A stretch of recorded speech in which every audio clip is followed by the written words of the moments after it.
देखिए, तो आपात उपबंध हम पढ़ रहे हैं, इमरजेंसी, ठीक है, के बारे में जानेंगे। तो क्या है, तो आप भाग 17 तक तो उधर पढ़ लिए हैं। यह है भाग 18। कितना भाग है? भाग 18। और अनुच्छेद जो है आर्टिकल कितना 352 से 360 तक, कितना पढ़िएगा इसमें? 352 से 360 तक पढ़िएगा। तो हमारे देश में जो है ना 3 प्रकार के आपात की परिकल्पना की गई है। कितने प्रकार का आपात उपबंध? 3 प्रकार का। पहला है आर्टिकल 352 के तहत कि अगर युद्ध हो जाए, युद्ध, बाह्य आक्रमण, क्या रहेगा? युद्ध रहेगा, बाह्य आक्रमण रहेगा, सशस्त्र विद्रोह रहेगा। क्या रहेगा? सशस्त्र विद्रोह। तो युद्ध, बाह्य आक्रमण और सशस्त्र विद्रोह, ठीक है, से उत्पन्न अगर होगा तो उसको राष्ट्रीय आपात बोलेंगे, जो अनुच्छेद 352 में है। कितना में है? 352 में। युद्ध, बाह्य आक्रमण, सशस्त्र विद्रोह। फिर हम राज्य में अगर संवैधानिक तंत्र अगर फेल हो जाता है तो राष्ट्रपति शासन लगता है। क्या लगता है? राष्ट्रपति शासन। तो ये लगता है अनुच्छेद 356 के तहत। कितना के तहत राष्ट्रपति शासन लगता है? 356 के तहत।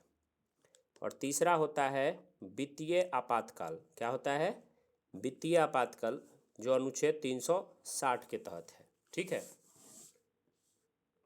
जिसमें से हम पहला चर्चा करते हैं सबसे पहले 352 के बारे में, यानी नेशनल इमरजेंसी के बारे में। ठीक है, तो 352 में राष्ट्रीय आपातकाल की उद्घोषणा के बारे में दिया गया है। ठीक है, और 353 में और 354 में, 353 354 में राष्ट्रीय आपातकाल की उद्घोषणा से जो इफेक्ट पड़ेगा उसके बारे में चर्चा दिया है। ठीक है,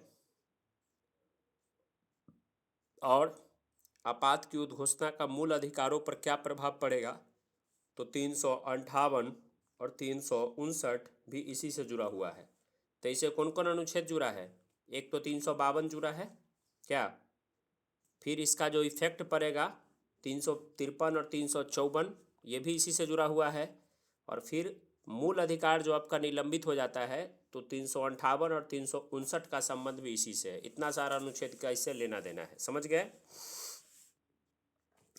तो हुआ क्या है कि 352 के तहत जब देश में राष्ट्रपति को ऐसा अगर शंका हो जाए कि युद्ध की स्थिति है या बाह्य आक्रमण होने वाला है, या आर्मी जो है, सेना जो है, वो क्या करे, विद्रोह कर दे। मान लीजिए सेना अगर क्या करेगा, कब्जा करने आ जाएगा संसद को, मोदी जी को हटाने आ जाएगा कुर्सी से, तो वो सशस्त्र विद्रोह कहलाएगा। ठीक है, तो इस स्थिति में, ठीक है, देश के किसी विशेष भाग में या पूरे देश में क्या घोषित किया जाएगा? राष्ट्रीय आपातकाल घोषित कर दिया जाएगा। किस अनुच्छेद के तहत? 352 के तहत। लेकिन ये जो सशस्त्र विद्रोह है, सेना का विद्रोह है, ये पहले नहीं था। पहले इसके जगह पर था, क्या पता है?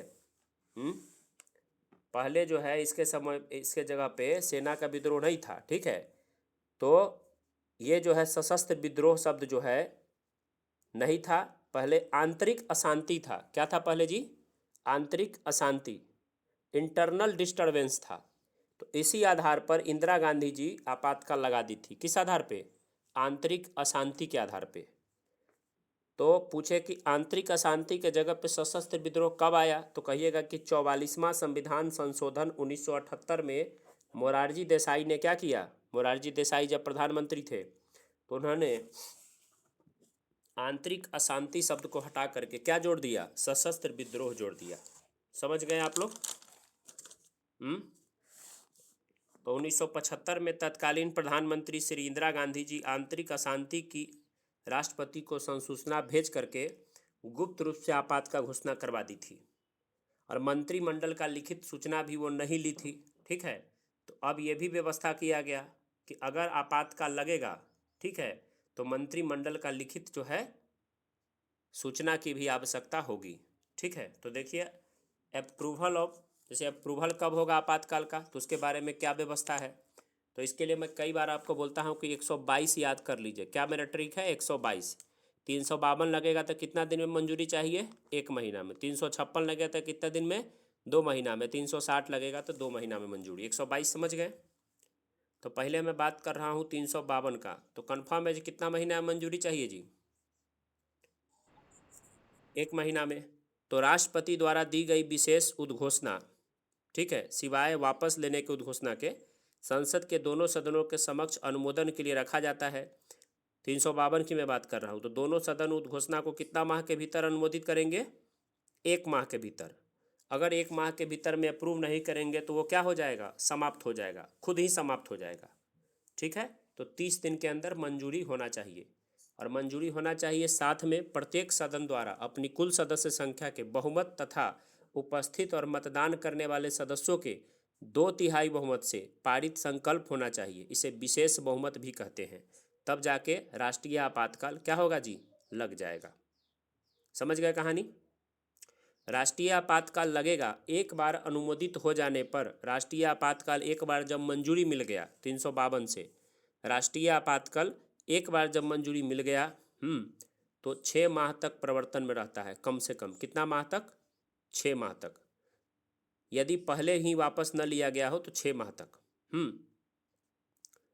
6 माह की अवधि के लिए मतलब क्या होता है? एक बार अनुमोदित हो जाने पर आपात की उद्घोषणा 6 माह तक प्रवर्तन में रहती है। 6 माह की अवधि की गणना दूसरे सदन द्वारा संकल्प के पारित किए जाने की तिथि से होता है। दोनों सदन जब पारित जिस दिन कर देता है उस दिन से होता है। उसे 6 माह से आगे जारी रखने के लिए संसद के दोनों सदनों द्वारा पुनः अनुमोदन आवश्यक होता है। और संसद के दोनों सदनों द्वारा जितनी बार उद्घोषणा को जारी रखने का अनुमोदन करने वाला संकल्प पारित होगा, उतनी ही बार 6 माह की अवधि के लिए उद्घोषणा प्रवर्तन में बनी रहती है। अर्थात संसद द्वारा अनुमोदित हो जाने पे ये दो उद्घोषणा है 6 माह की अवधि के लिए आगे जारी रहता है। क्या इस बात में कोई समस्या है? 352 को एक पहली बार अनुमोदन कितना माह में होना चाहिए? 1 माह में। राष्ट्रपति जब लेके आएंगे तो किससे? तो कहिएगा विशेष बहुमत से। विशेष बहुमत यानी प्रत्येक सदन यानी लोकसभा राज्यसभा द्वारा अपनी कुल सदस्य संख्या के बहुमत और उपस्थित मतदान करने वाले सदस्यों के 2/3 बहुमत से पारित हो जाएगा। इसे विशेष बहुमत कहते हैं। ठीक है, पारित हो गया। पारित होने के बाद 6 महीना के लिए लागू हो गया। फिर आगे 6 महीना के लिए लागू करने के लिए फिर पारित करना पड़ेगा। ऐसा पारित करते जाइए और 6 महीने तक लगातार लगाते जाइए। समझ में आ गया? बताइए। आपात की अब इसको वापसी कैसे लिया जाएगा? ये तो लागू हो गया, तो लागू हो गया तो 6 महीना बार हर बार पास होगा, चलते रहेगा चलते रहेगा। समझ गए ना? कोई ये नहीं है इसका जो कितना दिन में ख़त्म कर देना है। 6 महीना के लिए बढ़ाते जाइए जब तक शांति न हो जाए। आपात की उद्घोषणा को राष्ट्रपति पश्चावर्ती उद्घोषणा द्वारा कभी भी वापस ले सकता है। वापस लेने वाली उद्घोषणा का संसद द्वारा अनुमोदन आवश्यक नहीं है। लोकसभा जब इसको राष्ट्रपति वापस लेने का घोषणा करते हैं तो क्या संसद का अनुमोदन आवश्यक है? नहीं है। लोकसभा को भी आपात उद्घोषणा को वापस कराने का अधिकार दिया गया है। ठीक है, यदि लोकसभा साधारण बहुमत से उद्घोषणा वापस करने का संकल्प पारित कर देता है तो राष्ट्रपति वापस लेने के लिए बाध्य होता है। मतलब राष्ट्रपति इसको वापस ले सकते हैं। ठीक है, और नहीं तो लोकसभा अगर साधारण बहुमत से ये पारित करके दे कि अब वापस ले लीजिए तो राष्ट्रपति को क्या होगा? इसको वापस लेना होगा। यदि लोकसभा के सदस्य के 1/10 सदस्य द्वारा आपात उद्घोषणा को वापस लेने का संकल्प को प्रस्तावित करने के आशय दिया जाए तो अध्यक्ष को जब लोकसभा का सत्र हो और राष्ट्रपति को जब लोकसभा का सत्र में न हो तो यथास्थिति अध्यक्ष या राष्ट्रपति ऐसी सूचना को 14 दिन के भीतर संकल्प पर विचार के लिए लोकसभा के विशेष बैठक बुलाने का काम करता है। मतलब मोदी जी चाह ले, ठीक है, लोकसभा का बैठक चल रहा है तो 1/10 सदस्य द्वारा आपात उद्घोषणा का संकल्प लेंगे। जब आपात हटा दिया जाए तो राष्ट्रपति को लेना पड़ेगा। और अगर नहीं बैठक चल रहा है तो जनरल करते हैं मोदी जी राष्ट्रपति को भेज देंगे सीधे। कैसे भेज देंगे? क्या होता है, अध्यादेश द्वारा भी हटा देगा ना 123 के तहत। तो या यहाँ तक कोई दिक्कत समझने में? बताइए, समझ में आ रहा है? राष्ट्रीय आपात की उद्घोषणा का क्या प्रभाव पड़ता है देश पर? तो आपात के प्रवर्तन के दौरान संघ की कार्यपालिका शक्ति का विस्तार राज्यों को निर्देश देने तक हो जाता है कि वह अपने कार्यपालिका शक्ति किस रीति से प्रयोग करेगा। यानी राज्य भी किसके अधीन आ जाता है? केंद्र के अधीन। संसद की विधायी शक्तियां बढ़ जाती है। वो राज्य सूची के विषय पर भी क्या कर सकता है? कानून बना सकता है, क्योंकि राज्य भी किसके अंतर में आ जाता है जी? केंद्र के अंदर में। ठीक है। इस दौरान राज्य विधानमंडल की विधि बनाने की शक्ति क्या होगी? समाप्त हो जाएगी। मतलब विधि बनाने का शक्ति समाप्त नहीं होगा, निलंबित हो जाएगा जब तक राष्ट्रीय आपातकाल रहेगा, नीतीश कुमार की सरकार रहेगी बिहार में। हाँ, लेकिन वो कोई काम नहीं कर सकते हैं। काम कौन करेगा सारा? केंद्र सरकार। समझ गए? संसद द्वारा बनाई गई विधि उद्घोषणा के प्रवर्तन में न रहने पर 6 माह बाद समाप्त हो जाता है। समझ गए कहानी?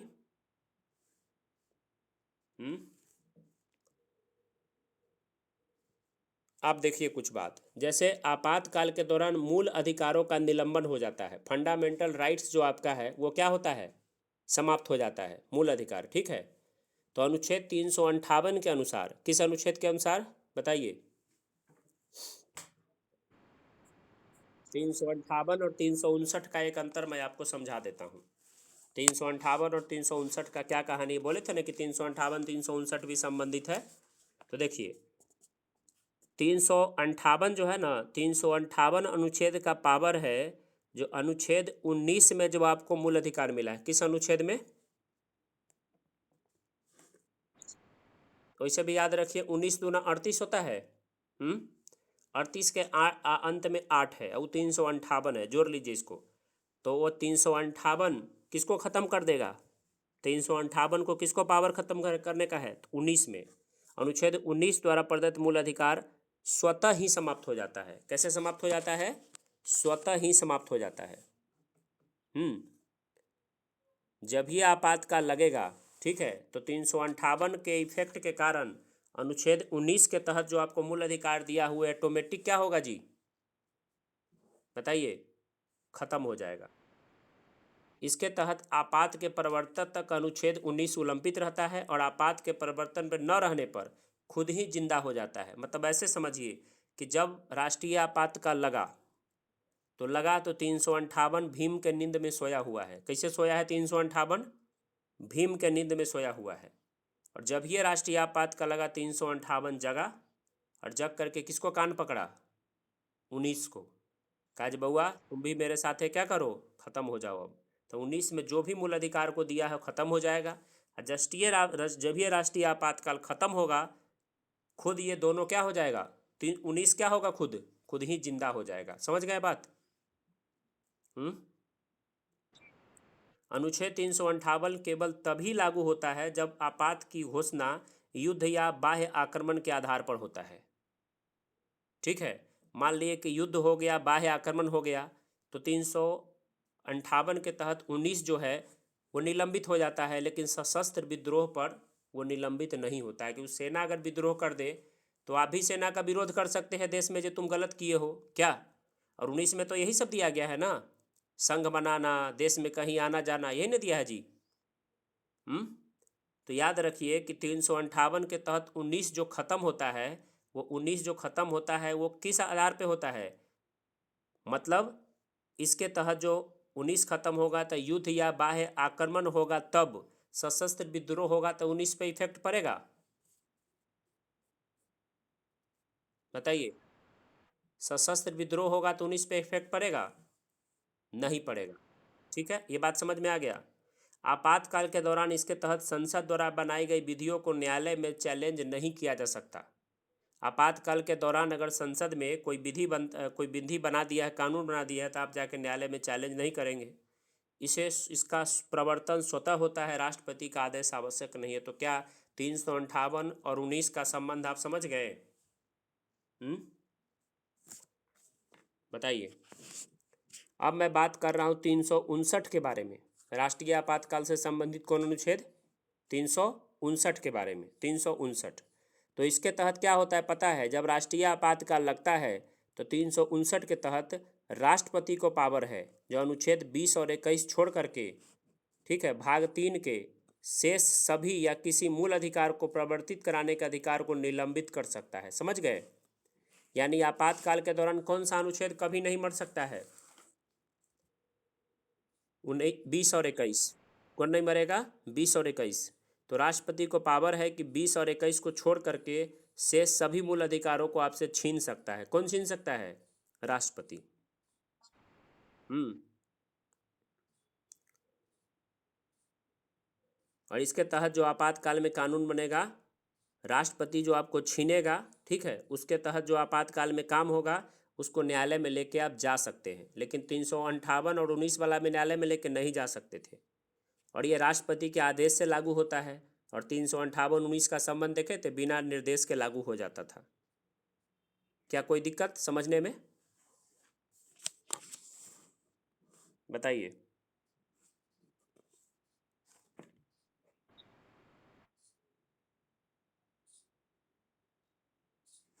हम्म।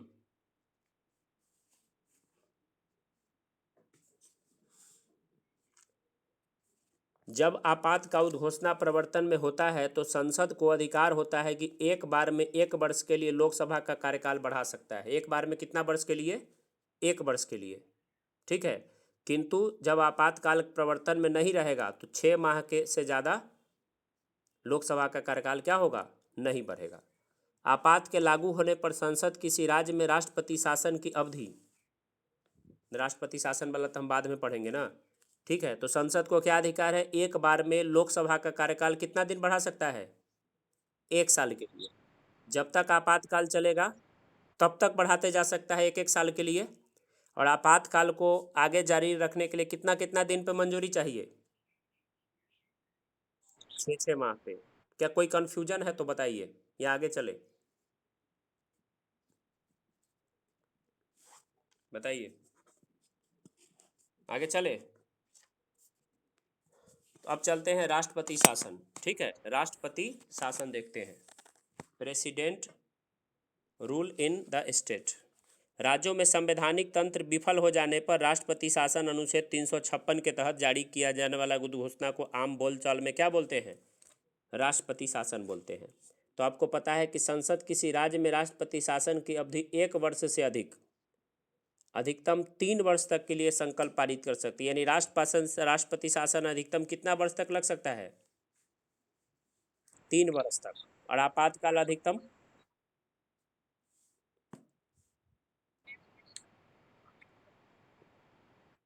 मेरे आपातकाल तब बोले हैं कि जब तक रहे तब तक लगा सकता है, 6 6 महीना बढ़ा बढ़ा के नहीं बोले हैं?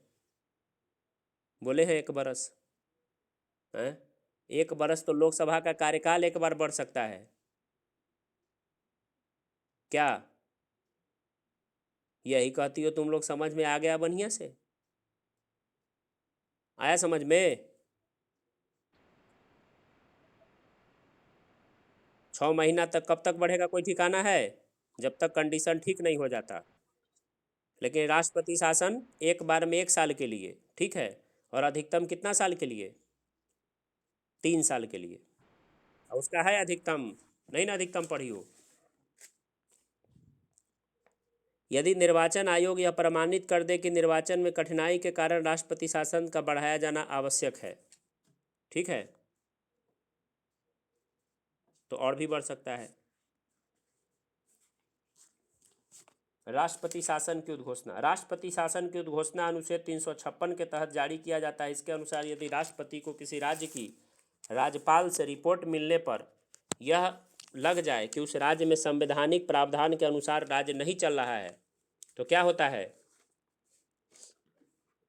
राष्ट्रपति शासन लगा दिया जाता है। वही 356 तो मैं बता रहा हूँ ना, 356 में 3 को इधरे छोड़ दो तो 365 हो जाएगा। हो जाएगा ना 365? तो 365 का संबंध भी राष्ट्रपति शासन थे। 365 में क्या कहा गया है कि यदि कोई राज्य संघ की कार्यपालिका द्वारा दिए गए किसी निर्देश के अनुपालन में असमर्थ है, यदि कोई राज्य संघ की कार्यपालिका द्वारा दिए गए किसी निर्देश के अनुपालन में असफल है तो राष्ट्रपति यह समाधान कर सकता है उस राज्य का शासन संविधान के प्रावधान के अनुसार नहीं चल रहा है, फिर भी राष्ट्रपति शासन लगेगा, ठीक है। संघ जो जैसे ऑर्डर दिया है केंद्र सरकार वैसा अगर नहीं चल रहा है फिर भी लग सकता है। किसके तहत? 365 के तहत। और राज्यपाल की अनुमति से लगेगा किस अनुच्छेद के तहत? 356। क्लियर है ना? 356 के अधीन जारी प्रत्येक उद्घोषणा संसद के दोनों सदनों के समक्ष रखा जाता है। उसे प्रत्येक सदन द्वारा उपस्थित और मतदान करने वाले सदस्यों के बहुमत यानी साधारण बहुमत से 2 माह के भीतर पारित होना चाहिए क्या, और फिर इसको राष्ट्रपति जब चाहे वापस ले सकते हैं। यदि उद्घोषणा उस समय होती है जब लोकसभा का विघटन हो गया है या लोकसभा का विघटन उद्घोषणा का अनुमोदन किए बिना 2 माह के भीतर हो जाता है तो उसे राज्यसभा द्वारा अनुमोदित करके क्या हो सकता है, लिया जा सकता है। आप देखिए जब ये लागू होता है, ठीक है, राष्ट्रपति शासन की उद्घोषणा जारी किए जाने की तिथि के 2 माह तक प्रवर्तन में रहती है, किंतु यदि संसद के दोनों सदन इसे साधारण बहुमत से 2 माह के भीतर अनुमोदित कर देते हैं तो ऐसी उद्घोषणा जारी किए जाने की तिथि से 6 माह तक प्रवर्तन में रहती है। ठीक है, यदि उसे आगे भी जारी रखना है तो पुनः संसद के दोनों सदनों द्वारा पारित किया जाना चाहिए और 6 माह अवधि तक बढ़ाया जाएगा। ठीक है, किंतु उसे किसी भी दशा में 3 वर्ष से ज़्यादा अवधि तक नहीं बढ़ाया जाएगा। अतः राष्ट्रपति शासन की अधिकतम अवधि कितनी होगी, 3 वर्ष हो सकती है, परंतु 1 वर्ष से अधिक अवधि तक राष्ट्रपति शासन को जारी रखने के लिए संसद द्वारा संकल्प तभी पारित किया जाएगा जब निम्नलिखित 2 शर्त पूरी हो। क्या हो कि आपात की उद्घोषणा प्रवर्तन में हो और दूसरा निर्वाचन आयोग यह प्रमाणित कर दे कि राज्य में चुनाव कराने में कठिनाई के कारण राष्ट्रपति शासन को जारी रखना आवश्यक है। समझ गए?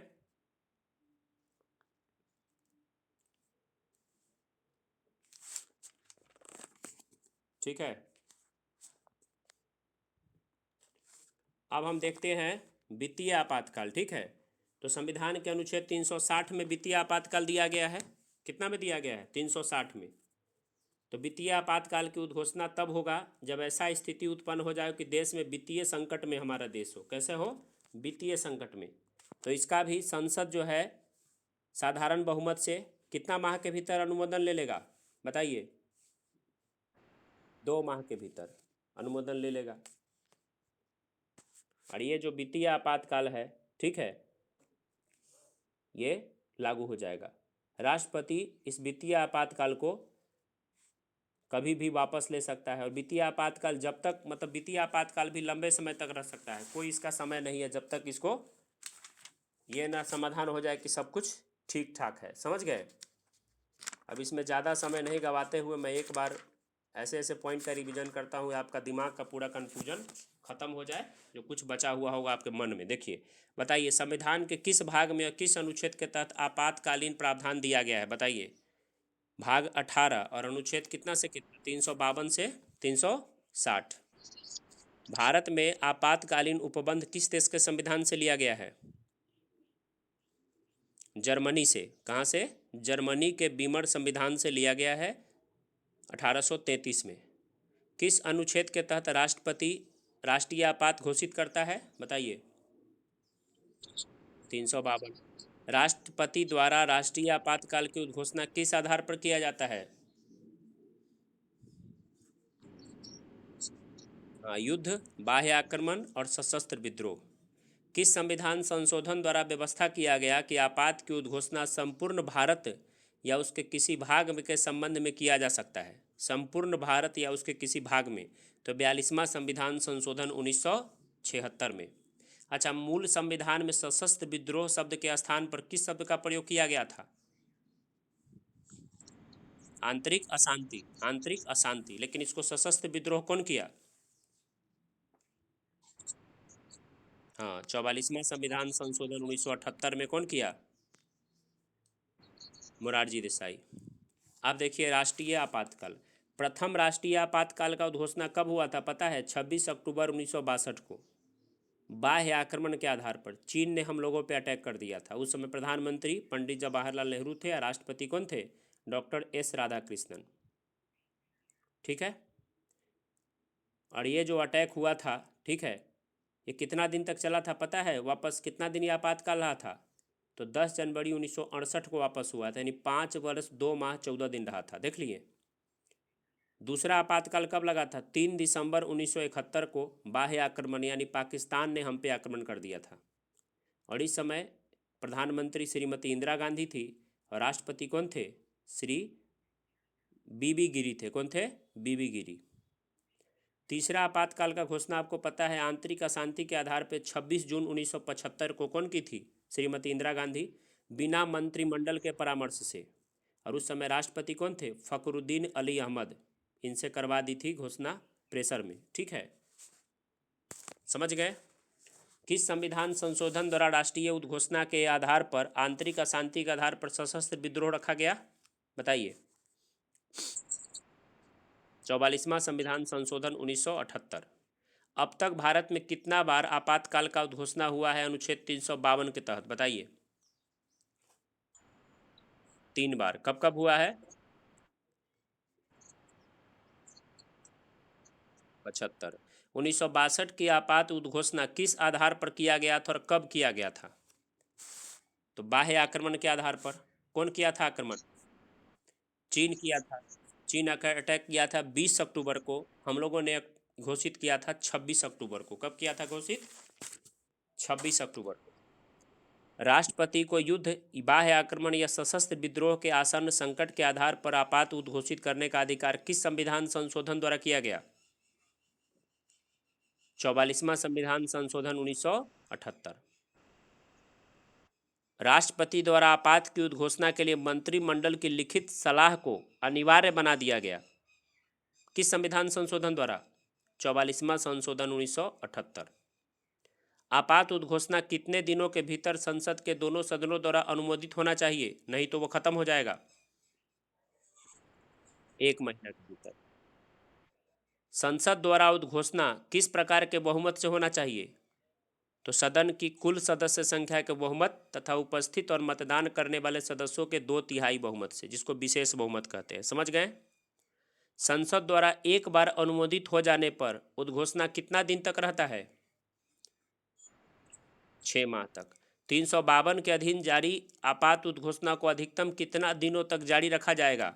तो क्या कहिएगा? 6 माह पर संसद के अनुमोदन से अनिश्चित काल तक। समझ गए? राष्ट्रपति इसको रिवोक यानी वापस ले सकता है। कब? एक दूसरी उद्घोषणा जारी करके। ऐसी उद्घोषणा के लिए न तो मंत्रिमंडल का लिखित परामर्श आवश्यक है, न तो संसद का अनुमोदन। ठीक है। संसद के किस सदन द्वारा अपने साधारण बहुमत से आपात उद्घोषणा को वापस लेने का संकल्प पारित कर देने पर राष्ट्रपति को आपात उद्घोषणा वापस लेना बाध्यकारी हो जाएगा? तो लोकसभा के द्वारा। किसके द्वारा? लोकसभा के द्वारा। समझ गए?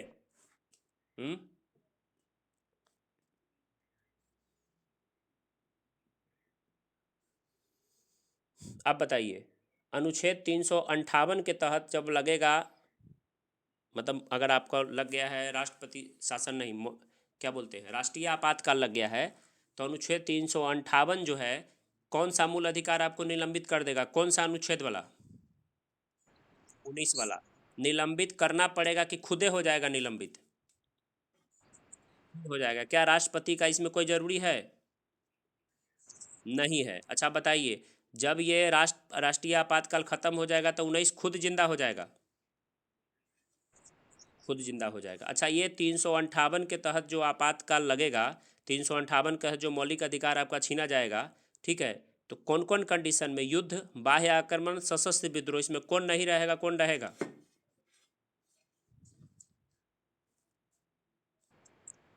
सशस्त्र विद्रोह के आंतरिक तो बोलिए ही नहीं, सशस्त्र आ गया है ना, सशस्त्र के आधार पर नहीं, लेकिन युद्ध या बाह्य आक्रमण के आधार पर अगर आपातकाल लगेगा तो 358 के तहत जो 19 है, आर्टिकल 19 जो अनुच्छेद है, उसका मौलिक अधिकार आपका खत्म हो जाएगा। समझ गए?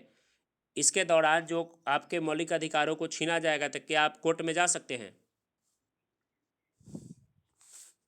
नहीं जा सकते। क्लियर है कंसेप्ट? अब 359 वाला आइए। 359 के तहत जो राष्ट्रीय आपातकाल में आपका मौलिक अधिकार छीना जाएगा, उसमें किस अनुच्छेद को नहीं छीना जा सकता है? 20 और 21 को। ठीक है। अच्छा, ये अनुच्छेद जो है, जो लागू होगा, तो इसके तहत आप न्यायालय में जाकर चैलेंज कर सकते हैं? कर सकते हैं। इसके तहत कौन आपका मौलिक अधिकार छीनता है 359 के तहत? राष्ट्रपति छीनता है। समझ गए? पूरा कहानी क्लियर है? कोई कंफ्यूजन है? 44वां संविधान संशोधन का क्या लेना देना है राष्ट्रीय आपातकाल से, क्या जानते हैं? तो आंतरिक अशांति के आधार पर क्या कर दिया गया था 44वां संविधान संशोधन में? सशस्त्र विद्रोह। ठीक है। युद्ध, बाह्य आक्रमण तथा सशस्त्र विद्रोह के आसन्न संकट के आधार पर आपात उद्घोषणा की शक्ति किसको दे दिया गया? राष्ट्रपति को। आपात उद्घोषणा के लिए मंत्रिमंडल की लिखित सूचना राष्ट्रपति को दिया जाना क्या कर दिया गया जी? आवश्यक। जो राष्ट्रपति को मंत्रिमंडल लिखित सूचना देगा तभी ये लगेगा। समझ गए? 1 महीना के भीतर विशेष बहुमत से पारित होगा, लेकिन पहले पता है कितना था? 2 महीना था। 2 महीना वाला भूल जाइए, अभी याद रखिए कितना दिन में पारित होना चाहिए? 1 महीना में। ठीक है। अभी जो किया गया 44वां संविधान संशोधन 1978 में ये किया गया कि 6-6 महीना पर इसको ये करना है, अपडेट करना है ना। इससे पहले पता है क्या था? 44वां संविधान संशोधन 78 से पहले एक बार लग गया तो अनिश्चित काल तक लगा रहता था। समझ गए कहानी? यदि यह प्रावधान है कि यदि लोकसभा साधारण बहुमत से उद्घोषणा को वापस लेने का संकल्प पारित कर दे तो राष्ट्रपति उसे वापस लेने के लिए बाध्य होगा। यह भी व्यवस्था कब किया गया? 44वां संविधान संशोधन 1978 में। लोकसभा 1/10 भाग सदस्य साइन करके दे दे तो राष्ट्रपति 14 दिन के भीतर इसको वापस ले लेगा। यह भी व्यवस्था कब किया गया? 44वां संशोधन 1978 में ही 358, 359 के बारे में क्या कहा गया कि राष्ट्रपति 20 और 21 को क्या कर सकता है? निलंबित नहीं कर सकता है। समझ गए? सशस्त्र विद्रोह के आधार बनाया गया, किसको हटा दिया गया?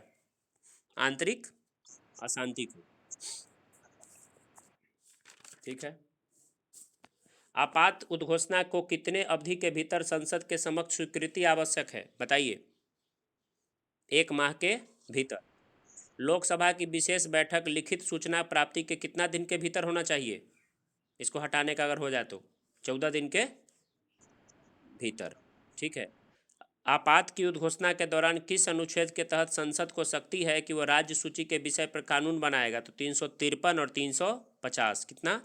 353 और 350।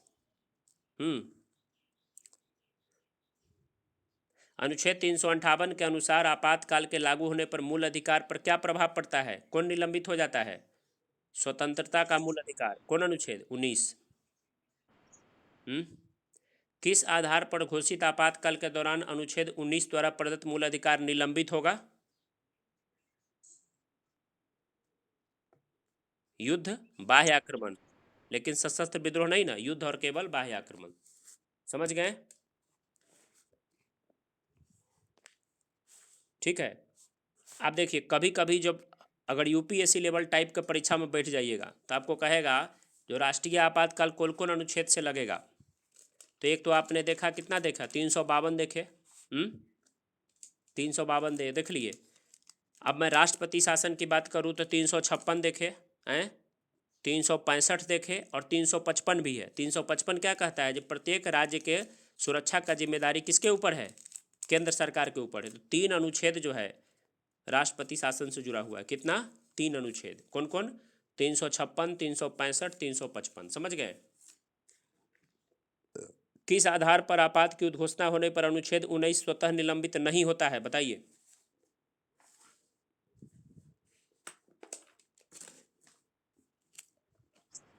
सशस्त्र विद्रोह। किस संविधान संशोधन द्वारा व्यवस्था किया गया कि सशस्त्र विद्रोह के आधार पर घोषित आपात की स्थिति में अनुच्छेद 19 निलंबित नहीं होगा? कौन संविधान संशोधन व्यवस्था हुआ? 44वां संविधान संशोधन 1978। अच्छा, अनुच्छेद 359 के तहत जो राष्ट्रपति मूल अधिकारों को निलंबित करते हैं तो उसमें कौन निलंबित नहीं होता है? कौन कौन निलंबित नहीं होता है? 20 और 21। ठीक है।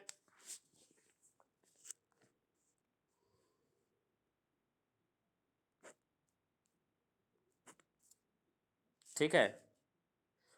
आप जानते हैं 44वां संविधान संशोधन और अनुच्छेद 356 का क्या रिश्ता है? यानी राष्ट्रपति शासन।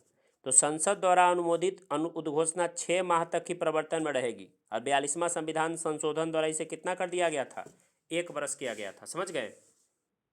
356 के तहत जो है 6-6 माह पे अपडेट होता है राष्ट्रपति शासन, लेकिन 42वां में कितना किया गया था? इसको 1 वर्ष किया गया था। लेकिन अभी आपको क्या याद रखना है? 6-6 वर्ष। समझ गए? हम्म?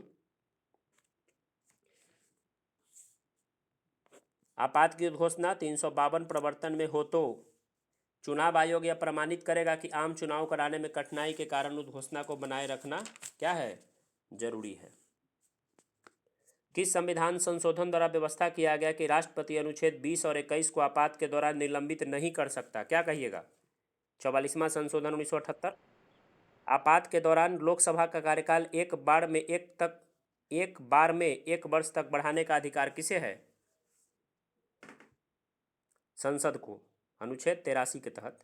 अब तक कितनी बार लोकसभा का कार्यकाल आपात उद्घोषणा के प्रवर्तन में रहने के कारण बढ़ाया गया है? तो केवल 1 बार, इंदिरा गांधी बढ़ाई थी 1 साल के लिए। ठीक है। राज्यों में राष्ट्रपति शासन का उद्घोषणा किस अनुच्छेद के तहत होता है? 356 के तहत। कब राष्ट्रपति किसी राज्य में राष्ट्रपति शासन लगा सकता है? राज्य में संवैधानिक तंत्र विफल हो जाने पे। ठीक है, समझ गए? कोई दिक्कत नहीं ना? 352 और 356 में थोड़ा अंतर देखिए। 352 का घोषणा युद्ध, बाह्य आक्रमण और सशस्त्र विद्रोह के आधार पे होता है ना। और 356 कब होता है? जब राज्य में संवैधानिक तंत्र विफल हो जाता है। क्लियर है? 352 के लिए यानी राष्ट्रीय आपातकाल के लिए मंत्रिमंडल के लिखित सूचना आवश्यक है, राष्ट्रपति को मिलना चाहिए, है ना जी। और 356 के लिए मंत्रिमंडल का सिर्फ मौखिक परामर्श चाहिए राष्ट्रपति को। समझ गए? इतना अच्छा से बता दे रहा हूँ ना, कुछ भी आपका गलती ना हो परीक्षा में। अच्छा, 352 राष्ट्रीय आपातकाल के लिए संसद के दोनों सदनों द्वारा कितना दिन में अनुमोदन आवश्यक है? 1 माह में। और उसमें कितना दिन में आवश्यक है? 2 माह में। 352 का उद्घोषणा संसद के दोनों सदनों के विशेष बहुमत से होता है। 356 का क्या होता है? साधारण बहुमत से। 352 जो है पूरे भारत में या उसके किसी भाग में लागू हो सकता है राष्ट्रीय आपातकाल, क्या? लेकिन 356 जो है एक या अधिक राज्य में, किंतु पूरे राज्य क्षेत्र में लागू किया जा सकता है। राज्य में ना होगा जी 356, पूरे देश में थोड़ी लगा देगा राष्ट्रपति शासन, नहीं ना लगेगा। 352 राष्ट्रीय आपातकाल 6 माह पर संसद द्वारा अनुमोदित कर अनिश्चित काल तक बढ़ाया जा सकता है। समझ गए? लेकिन राष्ट्रपति शासन 6 माह पर अनुमोदित करके अधिकतम कितना वर्ष तक? 3 साल तक। ठीक है, तो ये आपको मेन जो है आपने देख लिया। संघ द्वारा दिए गए निर्देश का किसी राज्य द्वारा पालन न करने पर केंद्र सरकार ने निर्देश दिया है, राज्य पालन नहीं करेगा, संवैधानिक तंत्र नहीं चल रहा है, तो राष्ट्रपति अपने कब्जा में राज्य को ले सकता है। किस अनुच्छेद के तहत? 356 नहीं, वो तो राज्यपाल भेजेगा। जब तंत्र गड़बड़ है तो हम सिफारिश कर रहे हैं ममता बनर्जी के खिलाफ कीजिए। ये केंद्र सरकार को खुदे लगेगा, बिना राज्यपाल के कह ले तो 356 को उलट दीजिए, 3 ही तो रहेगा, 365 बना दीजिए। समझ में आया? 365 याद हुआ? बोलिए। 365 द्वारा जारी घोषणा संसद के दोनों सदनों द्वारा कितना दिन तक भीतर अनुमोदन होना चाहिए? 2 माह के भीतर। कौन? तो उपस्थित और मतदान करने वाले सदस्यों के साधारण बहुमत से। संसद द्वारा एक बार अनुमोदित हो जाने पर राष्ट्रपति शासन कितना दिन तक लगेगा? 6 माह तक, अधिकतम 3 साल तक। ठीक है। जब संविधान का कौन सा अनुच्छेद बताता है कि राज्य का बाह्य आक्रमण और आंतरिक अशांति के सुरक्षा से सरकार के संवैधानिक प्रावधानों के अनुसार चलाया जाना सुनिश्चित करना संघ का कर्तव्य है? तो 355। यानी राष्ट्रपति शासन से कै गो अनुच्छेद मिल गया? 356, 365 और 355। क्लियर है पूरा? संविधान के संक्षिप्त नाम का उल्लेख किस अनुच्छेद में है? संविधान का संक्षिप्त नाम अनुच्छेद 393 में। किस अनुच्छेद के तहत संविधान के लागू होने की तिथि है? 394 में। भारत के संविधान को हमने कब एडॉप्ट किया? 26 नवंबर 1949 को। 26 नवंबर 1949 को ही क्यों किया? क्योंकि 26 जनवरी 1930 से पता है जवाहरलाल नेहरू की घोषणा के बाद हम लोग ये मनाते थे आज़ादी का दिवस, और हम लोग आज़ाद हो गए 15 अगस्त को, इसलिए 26 जनवरी को हम लोगों ने याद रखने के लिए इसको रख लिया। 26 नवंबर 1949 से कितने संविधान में अनुच्छेद लागू हो गए थे? 16 अनुच्छेद। संविधान का हिंदी भाषा में अनुवाद प्रकाशित कराने का जिम्मेदारी किसको है? राष्ट्रपति को। कंप्लीट आप आपातकाल से कोई भी सवाल जाके बनाइए, एक भी सवाल गलती नहीं होगा, बन जाएगा पूरा का पूरा, मेरा पूरा विश्वास है।